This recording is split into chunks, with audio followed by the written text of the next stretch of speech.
नमस्कार दोस्तों, आज का जो डिस्कशन हम करेंगे डुलेक्सिटिन टैबलेट्स के ऊपर। क्या इसके यूजेस होते हैं, क्या इसके साइड इफ़ेक्ट हैं और क्या प्रिकॉशंस का हमें ध्यान रखना चाहिए, उसके ऊपर हम डिस्कशन करेंगे। डुलेक्सिटिन टैबलेट एक प्रकार के एंटी डिप्रेसेंट मेडिकेशन होते हैं जिससे बेसिकली इस्तेमाल किया जाता है in the treatment of depression और एंग्जाइटी। यानी जो लोग डिप्रेशन से ग्रस्त होते हैं या एंग्जाइटी यानी चिड़चिड़ापन की समस्या से परेशान होते हैं, उसमें डुलेक्सिटिन टैबलेट्स को दिया जाता है। इवन ये जो पेन हो रहा होता है नर्व डैमेज के कारण, जो कि डायबिटिक न्यूरोपैथी से एसोसिएटेड होता है, उसमें भी इस मेडिकेशन को दिया जा सकता है। ये ऐसे ग्रुप ऑफ मेडिकेशन से बिलोंग करते हैं जैसे हम selective serotonin norepinephrine inhibitors, reuptake inhibitors के नाम से जानते हैं। आगे अगर हम जानें कि किन किन स्ट्रेंथ में डुलेक्सिटिन टैबलेट्स अवेलेबल हो सकते हैं, तो ये 20 मिलीग्राम, 30 मिलीग्राम, इसके अलावा 40 मिलीग्राम और 60 मिलीग्राम के स्ट्रेंथ में अवेलेबल होते हैं।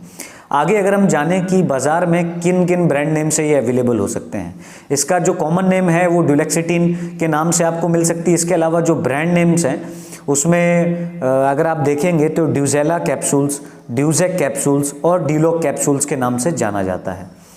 आगे अगर हम जानें कि क्या इसके यूजेस हो सकते हैं, यूजेस में आपको समझना पड़ेगा क्योंकि ये डिप्रेशन और एंग्जाइटी में इस्तेमाल किया जाता है। इसे मेजर डिप्रेसिव डिसऑर्डर में इस्तेमाल किया जाता है, जो कि अगर आप देखेंगे कि इसे डिप्रेशन के नाम से जाना जाता है, और जनरलाइज एंग्जाइटी डिसऑर्डर होता है उसमें भी ये पेशेंट को दिया जाता है। इवन ये फाइब्रोमाइल्जिया की जो कंडीशन होती है उसमें भी पेशेंट को प्रिस्क्राइब किया जाता है। फाइब्रोमाइल्जिया ऐसी कंडीशन है जिसमें मसल्स में आपको शरीर में पेन महसूस होता है, तो उस कंडीशन में भी इसे दिया जाता है। या इवन डायबिटिक न्यूरोपैथी, उस कंडीशन में जिसमें नर्व डैमेज हो जाती है और पेन होता है पेशेंट को, तो उस कंडीशन में भी दिया जा सकता है। या इवन अगर आप देखेंगे कि chronic long lasting musculoskeletal pain जो हो रहा होता है लंबे समय तक जोड़ों में, जॉइंट्स वगैरह में, तो उसमें इसको पेशेंट को प्रिस्क्राइब किया जाता है डॉक्टर के द्वारा।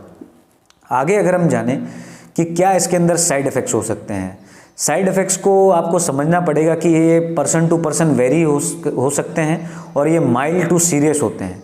कुछ अगर हम माइल्ड साइड इफ़ेक्ट्स की अगर हम बात करें तो उसमें आपको इंसोम्निया महसूस हो सकता है। इसके अलावा अगर आप देखेंगे ड्राई माउथ की कंडीशन देखने को मिल सकती है, मीन्स मुंह सूख सकता है, और कॉन्स्टिपेशन की समस्या हो सकती है, लॉस ऑफ एपिटाइट जिसमें भूख नहीं लगती है पेशेंट को। आगे अगर हम जाने कि क्या इसके अंदर सीरियस साइड इफ़ेक्ट्स हो सकते हैं, सीरियस साइड इफ़ेक्ट्स की अगर हम बात करें तो इसमें ब्लीडिंग या फिर ब्रूजिंग एक तरह से इजीली हो जाती है, हाई ब्लड प्रेशर की समस्या या लीवर प्रॉब्लम्स की समस्या, या इवन अगर आप देखेंगे इसके अंदर जो मुख्य समस्या आ सकती है, साइड इफ़ेक्ट्स देखने को मिल सकता है, वो है इरेक्टाइल डिसफंक्शन, जो कि एक कॉमन आमतौर पर समस्या हो जाती है। आगे अगर हम जानें कि क्या इसके अंदर प्रिकॉशंस होते हैं, प्रिकॉशंस को समझने से पहले आपको समझना पड़ेगा किसी भी मेडिकेशन का इस्तेमाल बिना डॉक्टर के एडवाइस के नहीं करना है। और इवन जो लोग 7 साल से यंगर हैं उनको एडवाइजेबल नहीं है कि ये मेडिकेशन का इस्तेमाल करें। या अगर आपके अंदर लीवर प्रॉब्लम्स हो या हार्ट प्रॉब्लम्स रही हो या लीवर और या फिर किडनी की डिसीज़ की हिस्ट्री रही हो तो भी आप इसे अवॉइड करें।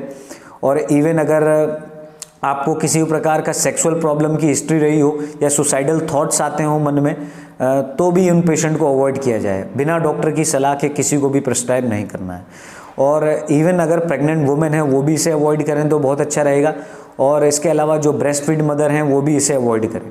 तो कुल मिला के बिना डॉक्टर की एडवाइस के आपको नहीं लेना है। तो hope you like the video. Thank you friends.